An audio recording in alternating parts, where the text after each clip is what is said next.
সাম্প্রতিককালে বারবার আলোচনায় উঠে এসেছে দেউচা পাচামির কয়লা খনি। স্বয়ং মুখ্যমন্ত্রী মমতা বন্দ্যোপাধ্যায়ের মুখেও বারে বারে উঠে এসেছে এই কয়লা খনির প্রসঙ্গ। খনন কাজ শুরু হয়েছে সেখানে, কিন্তু হঠাৎ করেই বেঁধে গেল বিপত্তি। দেউচা পাচামিতে কয়লা খনি প্রকল্পের কাজ বন্ধ করে দিল স্থানীয় আদিবাসী মানুষজন। বিশেষ করে খনিতে নেমে বিক্ষোভ দেখান আদিবাসী মহিলারা। তাদের স্পষ্ট বক্তব্য, সরকার প্রতিশ্রুতি মতো কাজ করছে না, তাই খনি হোক তারা সেটা চাইছেন না। এরপর খননের কাজ বন্ধ করে দেওয়া হয়। প্রশাসনের লোকজনকে এলাকা ছাড়া করে আদিবাসী নিয়মে সেখানে কিন্তু রীতিমতন কেটে দেওয়া হয় চরকা।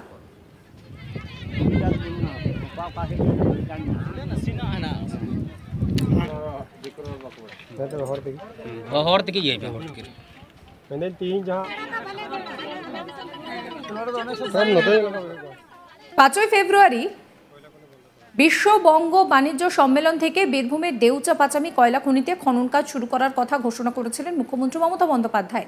সেই মতোই 7ই ফেব্রুয়ারি শুরু হয় দেউচার খনন কাজ। এদিকে প্রথম থেকেই খনি বিরোধী আন্দোলন করে আসছেন স্থানীয়দের একাংশ। তাদের মধ্যে অধিকাংশই তারা কিন্তু আদিবাসী মানুষজন। প্রসঙ্গত, এই দেউচা পাচামিতে 3400 একর জমি জুড়ে মজুত রয়েছে কয়লা। ওই এলাকায় কমপক্ষে 20টি গ্রাম রয়েছে, সেখানে প্রায় 21,000 মানুষের বাস। এছাড়াও রয়েছে বিস্তীর্ণ বনাঞ্চল, জলাভূমি, চারণভূমি। কয়লার ওপরের স্তরে 675 মিলিয়ন টন ব্যাসল্ট শিলার স্তর রয়েছে। তবে বিক্ষোভকারীরা নিজেদের এলাকা ছাড়তে রাজি নন। যদিও রাজ্য সরকার জমিদাতাদের জন্য চাকরি, আর্থিক প্যাকেজ সহ একাধিক ক্ষতিপূরণ ঘোষণা করেছেন, তা সত্ত্বেও আদিবাসী মানুষজন তাদের ভিটে মাটি ছাড়তে নারাজ। একই সঙ্গে অভিযোগ যে সরকার প্রতিশ্রুতি মতো কাজ করছে না, আর সেই অভিযোগেই দেউচার খনন কাজ বন্ধ করে দেয় আদিবাসী মানুষজন। বিশেষ করে আদিবাসী মহিলারা একত্রিত হয়ে খনিতে নেমে কাজ বন্ধ করে দেন। খনন কাজ চালিয়ে যাওয়া জেসিবি পেলোডগুলো সহ খনি থেকে তুলে দেওয়া হয়। খনন কাজের দায়িত্বে থাকা প্রশাসনের লোকজনকে তাড়িয়ে দেন বিক্ষোভকারীরা। তাদের স্পষ্ট বক্তব্য, খনি হতে দেব না। বিক্ষোভকারী মহিলারা বলেন যে আমরা খনি চাই না, আমরা জমি দেব না। প্রতিশ্রুতি মতো সরকার কিছুই করেনি, আমাদের কাছ থেকে জমি নিয়ে নেবে। পরবর্তীতে আমাদের ছেলেমেয়ের ভবিষ্যৎ কি হবে, তাদের ভবিষ্যৎ কি, এই রকম তো আমরা বাইরে গিয়ে পাবো না, তাই জমিও ছাড়বো না।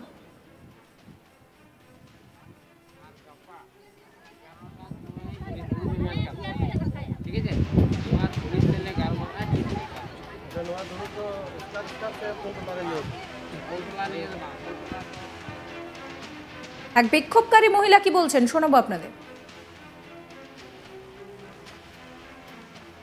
কিসের জন্য আসছে? কয়লা খনি বন্ধ করার জন্য। কয়লা খনি বন্ধ করার জন্য।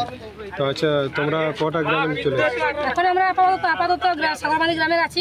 এখন 4টে গ্রামের মানুষ আছে, লোকজন আছে, তারা আসুক, তাদের সঙ্গে ডিসিশন হোক কী হবে। কিন্তু আমরা একটাই চাই যে কয়লা খাদান তো হবেই না, প্লাস গাছ যে কেটেছে সেগুলো নিষেধ দেন। এখন গাছ যেগুলো কাটা হয়েছে, বাকি যেন পরবর্তীকালে যেন কাটাও না হয়, প্লাস খাদানটাও যেন বন্ধ থাকা হয়। আচ্ছা, এই যে দেউচা পাচামি কয়লা খনি যেটা খাদানটা শুরু হয়েছিল, তোমাদেরকে জানানো হয়েছিল? না, হয়নি। আর এই যেখানে কাজটা শুরু হয়েছিল, এই জায়গাটা কি বেস্টার ছিল না ফরেস্টের ফরেস্টের জায়গা? তাহলে তোমরা কি চাচ্ছ? বন্ধ থাক। পরবর্তীকালে কি চালু হবে না? আমরা যেভাবে আছি সেভাবে থাকতে চাই। কয়লা চাইছি না, কয়লা আমরা চাই না। আমরা পাথরের দেশ আছি, আমরা পাথরের দেশে থাকবো। পরবর্তীকালে আমাদের ছেলেপেলেরাও সেই পাথর নিয়ে করে খাবে।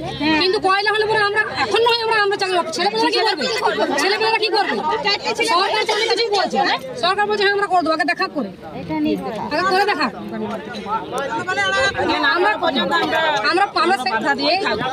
এই স্বাধীনতাটা আমরা বাইরে গিয়ে পাবো না। যে স্বাধীনতা আমরা নিজের দেশে জন্ম মাটিতে আছি, সেই স্বাধীনতাটা আমরা বাইরে গিয়ে পাবো কি? পাবো না, কোনোদিনও পাবো না। আমরা ছাড়বো না, জন্মস্থানটা ছাড়বো, আমরা স্থান ছাড়বোই না। রক্ত যদি দিতে হয় আমরা দিয়ে দেবো, কিন্তু দেশ ছাড়বো না। এটা জন্মভূমি নাকি কি বলছো তোমরা? আবার লড়াই করবো তাও না, পাইনি, আমরা কিছু পাইনি আর পেতেও চাই না। আমরা এইভাবেই থাকবো, এইভাবেই চলবে। পরের পর আমরা এরকমই চলে যাবো, ছাড়বো না। মমতা তো বলেছিল যে গাছপালা কাটবো না, কেন কাটছি? কার কাছে নিয়েছে পারমিশন? কার কাছে নিয়েছে? কে দিয়েছে পারমিশন? হ্যাঁ? আমার যখন গ্রামের লোকে যখন গাছপালা কাটছে তখন ফরেস্টের অফিসে জানানো হয়েছে, এই যে গাছপালা কাটা হয়েছে ফরেস্ট অফিসে জানানো হয়েছে? জানানো হয়নি তো। তখন বলছে এই গাছ কাটা ধরে নিয়ে যে সোশ্যাল মিডিয়ায় যারা বলছে যে এখানকার আদিবাসীরা এখানে চাইছে কয়লা খনি, ভুল ভুল মিথ্যে কথা, ভুল ভুল ভাবে এখানে প্রচার করা হয়েছে। আদিবাসীরা যদি চাইতো তাহলে বহু আগেই হয়ে যেত, বহু আগেই হয়ে যেত। আদিবাসীরা চায়নি। এই নিয়ে আমার কলিগ শান্তনু হাজরার একটি রিপোর্ট দেখাবো আপনাদের। মুখ্যমন্ত্রী বিজনেস সাবমিটে 34,000 কোটি টাকা গ্লোবাল টেন্ডার দিয়েছিল দেউচা পাচামির জন্য। আর সেই মুখ্যমন্ত্রীর গ্লোবাল টেন্ডারের সেই স্বপ্ন কি ধুয়ে যাবে? কারণ প্রশ্ন হচ্ছে, দেউচা পাচামিতে কিন্তু 5ই ফেব্রুয়ারি মুখ্যমন্ত্রী বাণিজ্য সম্মেলনে কিন্তু 34,000 কোটি টাকা যে গ্লোবাল টেন্ডার তার আগে ডাক দিয়েছেন এবং সেটি কিন্তু ঘোষণাও করেছেন। সঙ্গে সঙ্গে 7ই ফেব্রুয়ারিতে বীরভূমের দেউচা পাচামিতে এশিয়ার বৃহত্তম কয়লা খনি, ওয়ার্ল্ডের সেকেন্ড লার্জেস্ট কোল মাইনে খনন কাজ কিন্তু বীরভূমের জেলা শাসক বিধান রায়ের উদ্যোগে এবং বিভিন্ন প্রশাসনের তদারকিতে কিন্তু খননে যে প্রথম কাজ, কয়লা খনির যে প্রথম খনন প্রক্রিয়া প্রথম কাজ, সেই কাজ কিন্তু শুরু করে দেওয়া হয়। কিন্তু এরপরেও দেখা গেছে কাজ চলছিল, হঠাৎই দেখা গেল যে আদিবাসী মহিলারা তাদের যে চরকা, সেই চরকা কেটে কাজ বন্ধ করে দিয়েছে। কেন কাজ বন্ধ করেছে? তাদের কি দাবি রয়েছে? তাদের দাবি রয়েছে যে সরকার, যে প্রশাসন যাদের প্রতিশ্রুতি মোতাবেক তাদেরকে কিন্তু যে ধরনের প্রাপ্য পাওয়ার কথা সেইগুলি তারা পাচ্ছে না। রীতিমতো এদিন কিন্তু যে মেশিনারি, কয়লা খনির যে কর্মকাণ্ডের জন্য যে মেশিনারি, পেলোডার বা ক্রেন, বিভিন্ন যে মেশিনারি, সেই মেশিনারিকে একেবারে স্তব্ধ করে তারা কিন্তু এই খনন কার্য যে চলছিল সেই খনন কার্যের সামনেই কিন্তু তারা বিক্ষোভ দেখান। এবং মহিলারা থাকে, পুরুষেরাও থাকে, বিশেষ করে আদিবাসী মহিলারা তাদের একটি চরকার যে হুঁশিয়ারি, সেই এলাকায় কিন্তু খনন কার্যের কাছে কিন্তু চরকা পর্যন্ত কেটে দিয়েছে। দেউচা পাচামিতে 3,400 একর জমি জুড়ে রয়েছে কয়লা, তার উপরে রয়েছে তোমার 675 মিলিয়ন পাথরের যে শিলা, সেই শিলার স্তর। এইগুলোকে কেটে কিন্তু বার করা হবে কয়লা, একদম খোলামুখ কয়লা খনি উত্তোলনের কাজ হবে। সেখানে 34,000 কোটি টাকা গ্লোবাল টেন্ডারে মুখ্যমন্ত্রী ডাকও দিয়েছেন।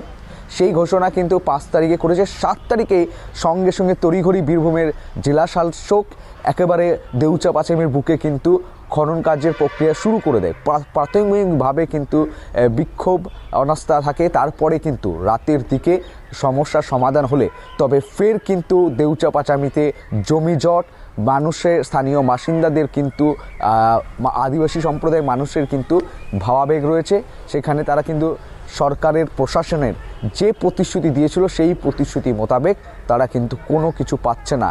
আর সেই ক্ষোভ উগড়ে দিয়ে এশিয়ার বৃহত্তম কয়লা খনি কাজ কিন্তু এই মুহূর্তে বন্ধ রয়েছে বলেই জানিয়ে দিয়েছে আদিবাসী মহিলারা। তবে বীরভূমের জেলা শাসক এ বিষয়ে তাকে প্রশ্ন করা হলে তিনি কিন্তু বলেছেন তার কাছে কোনো এরকম কোনো খবর নেই, তিনি কিন্তু জানেনই না। এই ভিডিও সম্পর্কে আপনাদের মতামত জানাবেন। সমস্ত খবরের আপডেটের জন্য চ্যানেলটিকে সাবস্ক্রাইব করতে ভুলবেন না। নোটিফিকেশনের জন্য বেল আইকনে ক্লিক করবেন। আমরা হোয়াটসঅ্যাপে রয়েছে, ফলো করবেন আজ তাক বাংলার হোয়াটসঅ্যাপ চ্যানেলও।